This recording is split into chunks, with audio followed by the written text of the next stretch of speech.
कांद्याच्या संदर्भामध्ये आज केंद्र शासनाने महत्त्वाचा निर्णय या ठिकाणी घेतलेला आहे। गेल्या अनेक दिवसांपासून शेतकऱ्यांनी मोठ्या प्रमाणात आंदोलन या ठिकाणी केले होते। कांद्यावर जे काही 20% निर्यात शुल्क लावलेलं होतं, जो काही टॅक्स लावलेला होता, तो या ठिकाणी 1 एप्रिलपासून रद्द करण्याचा निर्णय या ठिकाणी घेतलेला आहे। गेल्या 15 दिवसापासून कांद्याच्या दरामध्ये सातत्याने घसरण होत होती। आपण जर बघितलं 15 दिवसापूर्वी साधारणतः 2500 रुपयाचे दर त्या ठिकाणी कांद्याला मिळत होते, परंतु आज जर आपण या ठिकाणी बघितले तर केवळ 1000 ते 1200 रुपयाचे दर त्या ठिकाणी शेतकऱ्याला मिळत होते। मोठी अशी घसरण कांद्याच्या दरामध्ये होत होती दिवसेंदिवस। आणि आज या ठिकाणी केंद्राने जे काही 20% निर्यात मूल्य हटवण्याचा निर्णय घेतला, निश्चितच यामुळे जास्तीत जास्त या ठिकाणी निर्यातीला चालना मिळेल।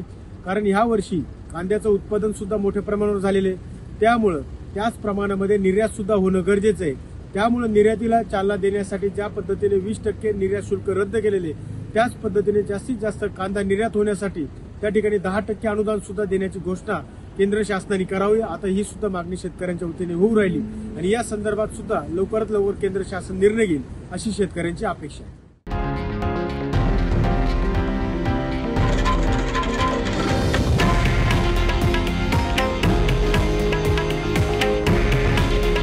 हे आहे देशातील नंबर 1 न्यूज नेटवर्क आणि आपण पाहत आहात TV9 मराठी।